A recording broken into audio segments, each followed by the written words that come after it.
Olha, o Instituto Brasil Solidário, por intermédio do projeto do Plano Bienal Brasil Solidário, vai levar uma jornada de 3 dias de oficinas práticas que inclui até uma capacitação em mediação de leitura. As atividades vão ser realizadas nos dias 1º, 2 e 3 de agosto, agora segunda, terça e quarta próximas, na Escola Maria Bacelar de Santana, em Dias Dávila, e também nos dias 4, 5 e 8 de agosto, na Escola Laurita de Souza Ribeiro, em Camaçari. 2 cidades aqui vizinhas, cidades da região metropolitana de Salvador. É sobre o assunto que a gente conversa agora com o diretor-presidente do Instituto Brasil Solidário, Luiz Salvatore. Um prazer tê-lo aqui conosco. Bom dia, Luiz. Bom dia, Jefferson, Fernando, todos os ouvintes aí da Tarde FM. É um prazer estar falando com vocês aqui diretamente, de Salvador, diretamente de Camaçari. Pela primeira vez, Jefferson? Estamos falando aqui, contar coisas boas, muito boas, aliás, que acontecem aqui para nossa querida Bahia, viu? Que legal. E pela primeira vez também depois da pandemia, não é? Oficinas práticas. Vocês vinham adotando o formato EAD, Educação à Distância. Agora está dando para ter o contato mais próximo das pessoas, com os cuidados necessários, mas certamente com uma emoção renovada, né, Luiz? Com certeza. Na verdade, a pandemia foi, para nós, teve, vamos dizer assim, foi um período desafiador para todos, mas a gente conseguiu trabalhar uma escala diferenciada, sem precedentes do ensino à distância. Então, isso foi interessante também, porque a gente pôde trabalhar muita formação com educadores do Brasil inteiro, não só aqui do estado da Bahia, não só de Camaçari e Dias Dávila, mas claro que o presencial, ele dá sentido a tudo aquilo que você está trabalhando ali na formação. E aí agora, 2 anos depois, a gente consegue então reunir educadores que tanto já fizeram alguns dos nossos cursos, das atividades, que já se envolvem de alguma maneira com xilogravura, com arte cênica, patchwork, música, pintura, desenho, fotografia e também a arte da mediação, da leitura literária, para fazer esses espaços, essas interferências. E finalmente chegou o momento, é muita ansiedade, o pessoal está bastante feliz, e vamos reunir aí da equipe do Instituto um pouco mais de 25 pessoas que estão vindo de várias partes do Brasil, justamente nessas 2 escolas, e é um pouco de uma renovação. Eu acho que ainda temos escolas que estão se adaptando nesse retorno, então vai ser um momento muito oportuno para a gente pegar as mãos dos educadores, dos alunos e reconectá-los, nessa missão tão importante que é da educação, e principalmente trabalhando isso de forma transversal. Então, temas aí que são para a nossa vida, pensando no bem-estar, na cidadania, pensando na sustentabilidade, tanta coisa boa que a gente pode conectar as disciplinas, dos componentes curriculares, justamente com as habilidades socioemocionais e o desenvolvimento cognitivo, que é o nosso foco. Essas oficinas são oficinas práticas, como eu falei. Eu fiquei curioso, foi em relação à capacitação e mediação de leitura. Como é que se dá na prática essa capacitação? Bom, essa é uma das áreas mais antigas que o Instituto trabalha. É importante lembrar que a gente trabalha por temas transversais. Então, a questão da leitura, ela envolve a formação de professores. Então, nessa formação, a gente vai desde a organização do espaço, então, toda a parte do acervo, catalogação, organização, de toda a parte gerencial de uma biblioteca escolar, e aí, claro, com todos os critérios, da biblioteconomia. Mas aí a gente entra, para além disso, com projetos de leitura. Então, você tem técnicas, claro, que vão também ser trabalhadas, de oralidade, de postura, materiais que vão ser construídos para promover a leitura nessas escolas e também para além dos muros da escola. Mas a gente entra muito forte também com a reorganização de espaços. E aí que vem a sustentabilidade, ou pelo menos uma parte da sustentabilidade do Instituto está diretamente montada na questão de organizar espaços sustentáveis para a promoção da leitura. Então, você tem a formação, você tem os projetos, você tem a doação material, que inclui o acervo de 500 livros. Então, livros selecionados, comprados, todos voltados justamente para essa questão da mediação. E aí você tem projetos. Então, o Instituto, nos últimos 22 anos, se especializou em realizações, É uma educação moderna por projetos, ligada aos ODS, os Objetivos de Desenvolvimento Sustentável, fora a ligação da BNCC.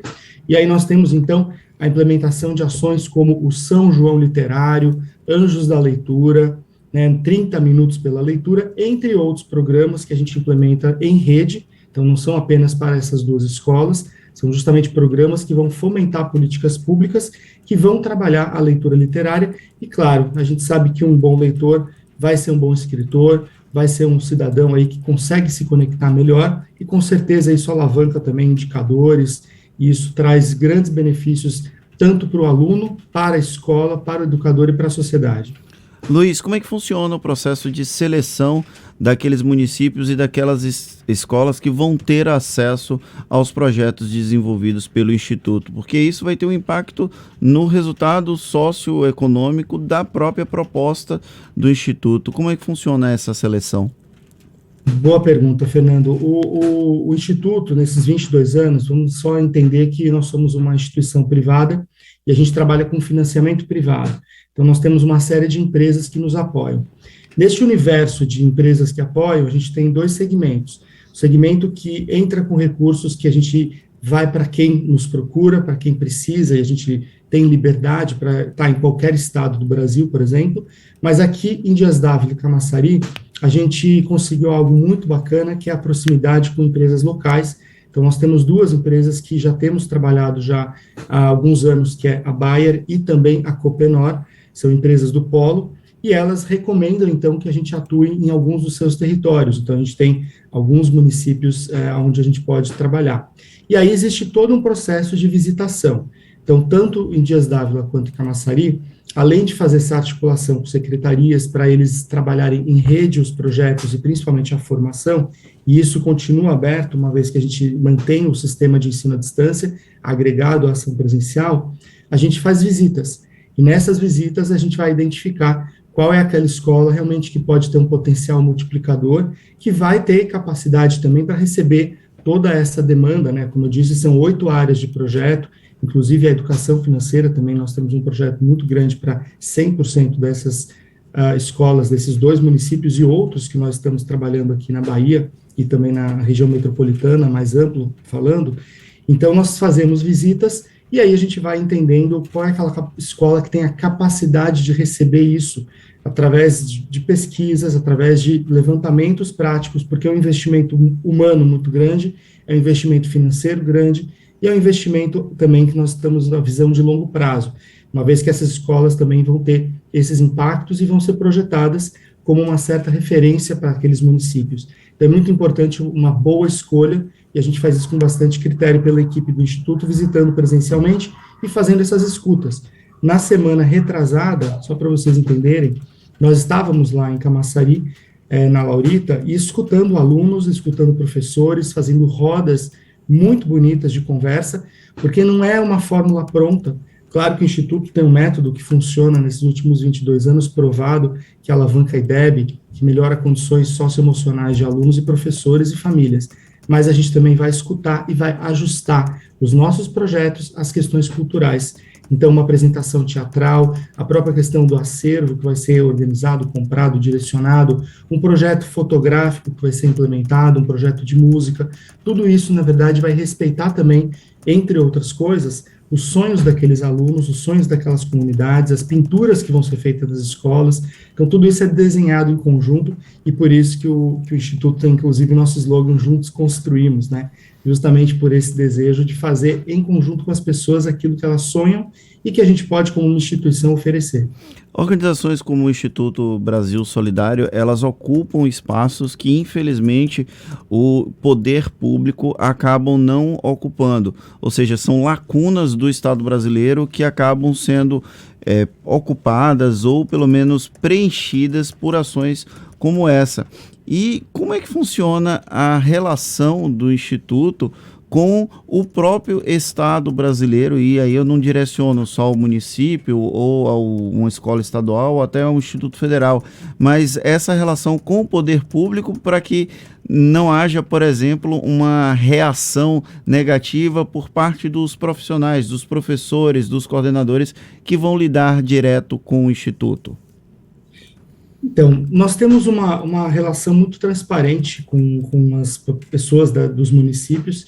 Então, eles sabem quem são os nossos financiadores, e nesse caso são empresas privadas, né, que entram dentro do projeto, mas a gente gosta muito de falar de um modelo interdisciplinar, e mais do que isso, um modelo que você consegue juntar as 3 esferas em prol do desenvolvimento. Então, nós captamos com a iniciativa privada, a gente não capta com o governo, a gente capta com a iniciativa privada, a gente desenha os projetos com a sociedade, no caso que seriam representadas por essas centenas de escolas, mas a gente não exclui em nenhum momento a participação das secretarias de educação, e aí falando de município é um pouco mais simples, né? Então a gente relaciona isso diretamente à formação de 100% da rede, ou uma parte da rede, que pode ser multiplicada, inclusive, pelos educadores que fazem parte disso, mas a gente também tem uma linha, um pouco de advocacy, né, como o pessoal diz, que é você participar de fóruns, de comitês, que representam os anseios dessa classe.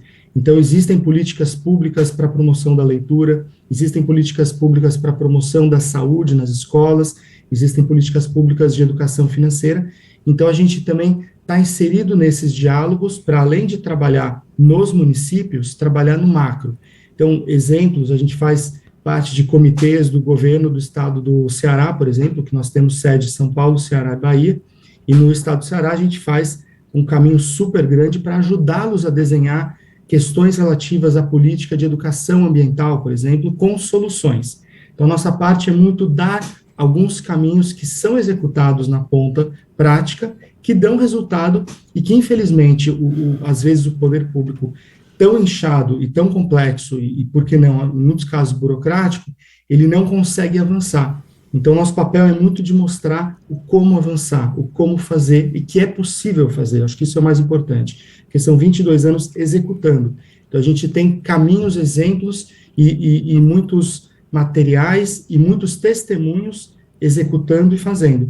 Com isso, a gente tem pouquíssimo conflito, a gente dificilmente discute política dentro das escolas, a gente entra totalmente neutro, como eu acredito que a educação deveria ser, um caminho para construir, independente de A, de B, de C ou de D, um caminho para realizar os sonhos da educação que está tão negligenciada, infelizmente, no nosso país, no geral, né, e falando de tudo.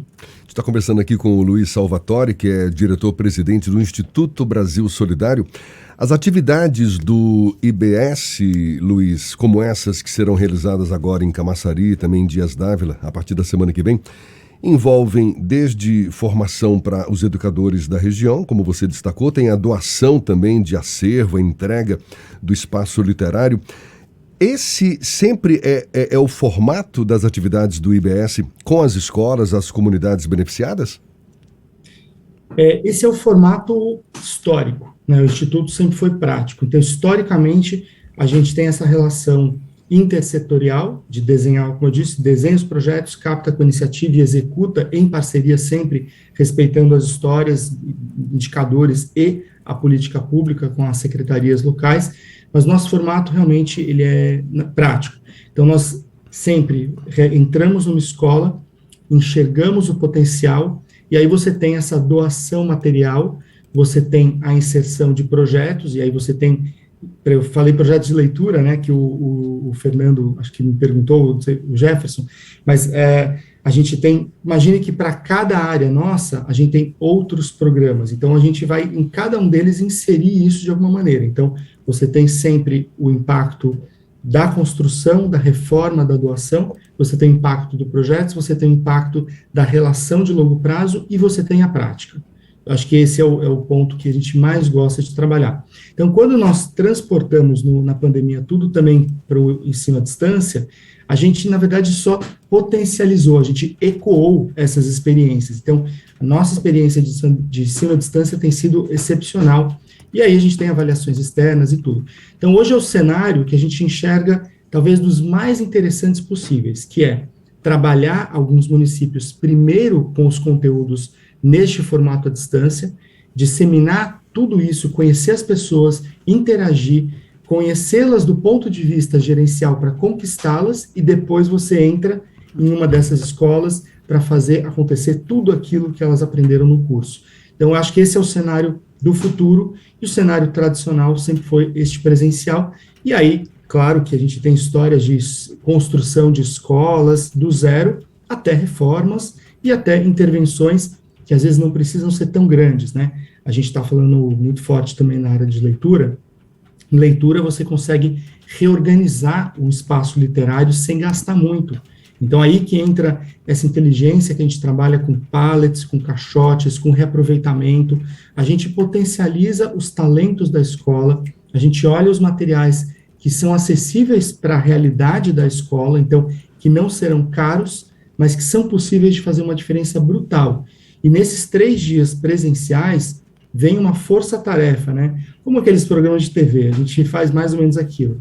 Vem uma força-tarefa, essa força-tarefa se junta com quem quer fazer a diferença na escola, tudo isso, claro, programado meses de antecedência, com uma série de questões logísticas para acontecer, e aí depois a gente vai fazer esse remake, né? Fazer essa repaginação da escola em vários sentidos, e depois é que a coisa começa para valer, porque aí vem todos os projetos, e aí tem os de leitura, mas tem os projetos também, como eu disse, de educação financeira, que nós temos por meio de jogos, ou projetos que a gente tem de tecnologia por meio da fotografia, daí você tem fotoescrita, projeto de entrega voluntária escolar do resíduo doméstico, aí você tem dezenas e centenas de possibilidades a partir dessa ação presencial. Poxa, muito legal, parabéns pela iniciativa, Instituto Brasil Solidário, que agora, nessa próxima semana, vai estar realizando atividades práticas, oficinas práticas em 2 escolas da região metropolitana de Salvador. Agora, segunda, terça e quarta, na Escola Maria Bacelar de Santana, em Dias Dávila, e nos dias 4, 5 e 8 de agosto, na Escola Laurita de Souza Ribeiro, em Camaçari. Luiz Salvatore, diretor-presidente do IBS, muito obrigado pela sua disponibilidade, que continue sim capacitando novos profissionais na área da educação, oferecendo tudo que a gente precisa, não é, para se tornar uma sociedade mais civilizada, mais próspera. Muito legal, parabéns mais uma vez e um abraço. Até uma próxima, Luiz. Obrigado a vocês e contamos em breve com mais participações. Muito obrigado a todos. A gente conta com isso. Valeu. Agora são 7h48 na Tarde FM.